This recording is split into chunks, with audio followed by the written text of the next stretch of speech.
नमस्कार दोस्तों, स्वागत है आपका मेरे चैनल जी के वी ट्रिक पे। दोस्तों, हमेशा की तरह आज मैं फिर से आपके लिए लेकर आया हूँ पिछले हफ्ते घटित घटनाओं से संबंधित टॉप 25 करंट अफेयर्स लेके। ये करंट अफेयर्स है हमारे 6 टू 12 सितंबर के बीच हुए घटनाओं से संबंधित। तो दोस्तों, आगे बढ़ने से पहले अगर अभी तक आपने मेरे चैनल को सब्सक्राइब नहीं किया तो जल्दी जल्दी चैनल को सब्सक्राइब करके बेल आइकन दबा दीजिए। साथ ही साथ आप हमें इंस्टाग्राम पे फॉलो करना ना भूलें। आप हमें टेलीग्राम के चैनल को ज्वाइन करना ना भूलें। साथ ही साथ अगर वीडियो आपको सही लगे तो आप इसको लाइक करें तथा इसे दोस्तों में शेयर करें। तो चलिए स्टार्ट करते हैं। दोस्तों, इस हफ्ते के करंट अफेयर से हमारा पहला क्वेश्चन है, किस राज्य को बांग्लादेश से जोड़ने के लिए सोनमुरा दाउकंडी अंतर्देशीय जलमार्ग शुरू किया? तो दोस्तों, इसका आंसर है ऑप्शन ए त्रिपुरा। भारत के त्रिपुरा राज्य में बांग्लादेश और भारत के बीच सोनमुरा दाउकंडी अंतर्देशीय जलमार्ग जल्दी चालू होगा। यह अंतर्देशीय जलमार्ग को 5 सितंबर को दाउकंदी और सोनमुरा में गोमती नदी पर आयोजित करके टेस्ट किया जाएगा। इस नए जलमार्ग का उद्घाटन मई 2020 में अंतर्देशीय जल व्यापार एवं पारगमन प्रोटोकॉल के तहत हस्ताक्षर करके शुरू किया गया था। दूसरे सवाल की बात की जाए तो दुनिया के सौर फर्म के रूप में किस भारतीय कंपनी ने शीर्ष स्थान हासिल किया? तो दोस्तों, इसका आंसर है अडानी ग्रीन। भारतीय अक्षय ऊर्जा कंपनी अडानी ग्रीन 2.3 गीगावाट परिचालन परियोजना के तहत दुनिया की नंबर 1 सौर ऊर्जा कंपनी बनी। अडानी ग्रीन ने वर्ष 2025 तक 25 गीगावाट कुल संयुक्त सौर क्षमता हासिल करने का लक्ष्य रखा है। अडानी ग्रीन का मुख्यालय अहमदाबाद में है। इसकी स्थापना 2015 में हुई थी तथा इसके संस्थापक गौतम अडानी हैं। अगले सवाल की बात करें तो किसे वर्ष 2019 के लिए प्रतिष्ठित इंदिरा गांधी शांति पुरस्कार से सम्मानित किया गया है? तो दोस्तों, इसका आंसर है सर डेविड एटनबरो। उन्हें यह पुरस्कार पृथ्वी पर जैव विविधता को संरक्षित एवं सुरक्षित करने के लिए द्वारा किए गए प्रयास के लिए दिया गया है। वह एक अंग्रेजी प्रसारक एवं इतिहासकार है। इंदिरा गांधी मेमोरियल ट्रस्ट ने 1986 में पहली बार इंदिरा गांधी शांति पुरस्कार दिया था। इसके विजेता को 25 लाख रुपए की राशि दी जाती है। आगे बढ़ते हैं। एक भारत श्रेष्ठ भारत के तहत मणिपुर और नागालैंड के साथ किस राज्य को जोड़ा गया? तो दोस्तों, इसका आंसर है मध्य प्रदेश। मध्य प्रदेश राज्य हथकरघा विकास निगम और हस्तशिल्प के साथ मिलकर एक भारत श्रेष्ठ भारत अभियान के तहत पूर्वोत्तर राज्यों में शोरूम खोलने की योजना बनाया जा रहा है। मध्य प्रदेश राज्य के चंदेरी, महेश्वरी और बाघ प्रिंस राज्य की साड़ी और हस्तशिल्पकार के लिए प्रसिद्ध है। संजय गांधी राष्ट्रीय उद्यान के पास आरे मिल कॉलोनी में कितने एकड़ भूमि जंगल के लिए आरक्षित की गई? तो दोस्तों, इसका आंसर है 600 एकड़। मुख्यमंत्री उद्धव ठाकरे, जो वर्तमान में महाराष्ट्र के मुख्यमंत्री हैं, जिन्होंने संजय गांधी राष्ट्रीय उद्यान के पास स्थित आरे मिल कॉलोनी में 600 एकड़ भूमि जंगल के लिए आरक्षित की है। राज्य सरकार ने 3,000 एकड़ से अधिक आरे मिल कॉलोनी में 600 एकड़ जमीन वन अधिनियम के तहत धारा 4 को लागू करके यह निर्णय लिया है। विश्व वन क्षेत्र में 33.5 किलोमीटर लंबी भूमिगत Colaba Bandra seepage metro line corridor 1 बनने वाला था। राज्य सरकार ने 45 दिनों का समय देते हुए इसका अधिग्रहण करने की घोषणा की। अगले सवाल की बात की जाए तो किस प्रौद्योगिकी संस्थान ने N95 मास्क को डिस्क्रीट करने के लिए चक्र डिकोब डिवाइस विकसित किया है? तो दोस्तों, इसका आंसर है IIT दिल्ली। भारतीय प्रौद्योगिकी संस्थान दिल्ली के छात्रों ने N95 डिस्क्रीट करने के लिए डिकॉब नामक डिवाइस विकसित किया है। यह डिवाइस N95 मास्क के छिद्रों की सफाई ओजोन गैस की मदद से करता है। ओजोन एक मजबूत ऑक्सीकरण एजेंट है ताकि हानिकारक वायरस को नष्ट करने में बेहद उपयोगी मानी जाती है। अगले सवाल की बात की जाए तो कश्मीर घाटी में CRPF का नेतृत्व करने वाली पहली महिला कमांडर कौन बनी है? तो दोस्तों, इसका आंसर है ऑप्शन ए चारू सिन्हा। चारू सिन्हा श्रीनगर सेक्टर में CRPF का नेतृत्व करने वाली देश की पहली महिला कमांडर बनी है। चारू सिन्हा तेलंगाना कैडर के 1986 बैच के IPS अधिकारी है, जो कि जल्द ही जम्मू कश्मीर की CRPF महानिदेशक की कमान संभालेगी। चारू सिन्हा इससे पहले बिहार सेक्टर में CRPF के IG के रूप में कार्यरत थी। 8वें सवाल की बात की जाए तो ब्रिटिश पत्रिका द्वारा टॉप थिंकर 2020 की सूची में शीर्ष स्थान पर कौन रही? तो दोस्तों, इसका आंसर है KK शैलजा, जो कि वर्तमान में केरल की हेल्थ मिनिस्टर है। उन्हें इस सूची में शीर्ष स्थान दिया। ब्रिटिश पत्रिका ने टॉप 50 थिंकर ऑफ कोविड-19 के नाम से एक सूची जारी की थी, जिनमें KK शैलजा टॉप स्थान पर रही। इसी सूची में न्यूजीलैंड की प्रधानमंत्री जेसिका आर्डर्न दूसरे स्थान पर रही। दोस्तों, ये लिस्ट उनके लिए है जिन्होंने कोविड-19 के पहले ही भांप कर और इससे संबंधित सुरक्षित कदम उठा लिए थे। अगले सवाल की बात की जाए तो भारत का कौन सा राज्य ease of doing business ranking में शीर्ष स्थान पर आता है? दोस्तों इसका आंसर है आंध्र प्रदेश, जबकि इस रैंकिंग में दूसरे स्थान पर और तीसरे स्थान पर तेलंगाना राज्य ease of doing business ranking में औद्योगिकी संवर्धन एवं आंतरिक व्यापार विभाग DRIIIT द्वारा घोषित किया गया। इटली देश में भारत का नया राजदूत किसे नियुक्त किया गया? तो दोस्तों इसका आंसर है option A Neena Malhotra. Neena Malhotra 1992 batch की IPS अधिकारी है, जो कि वर्तमान में विदेश मंत्रालय के अतिरिक्त सूची सचिव के रूप में कार्यरत है। वर्ष 2015 में वो इंडो पैसिफिक डिवीज़न की प्रमुख भी रही। उन्होंने अमेरिका में भारतीय वाणिज्य दूतावास में भी 6 महीनों तक सेवा दी है। किसने F1 Italian grand prix 2020 race जीती? तो दोस्तों इसका आंसर है ऑप्शन सी पियरे गैसली।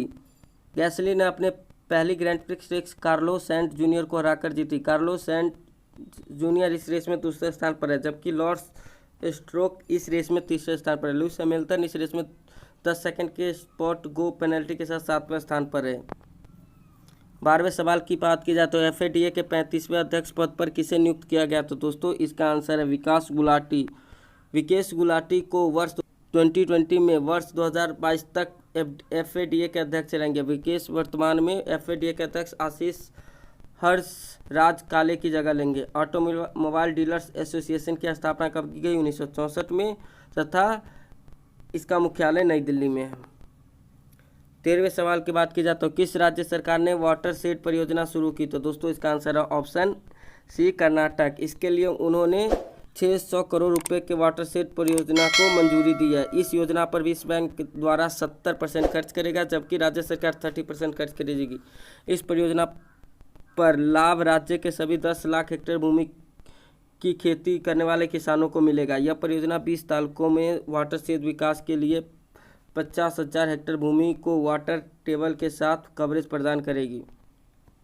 14वें सवाल की बात की जाए तो किस भारतीय संगठन ने स्वदेशी रूप से हाइपरसोनिक टेक्नोलॉजी डिमॉन्स्ट्रेटर व्हीकल का सफल परीक्षण किया? तो दोस्तों इसका आंसर है ऑप्शन डी DRDO।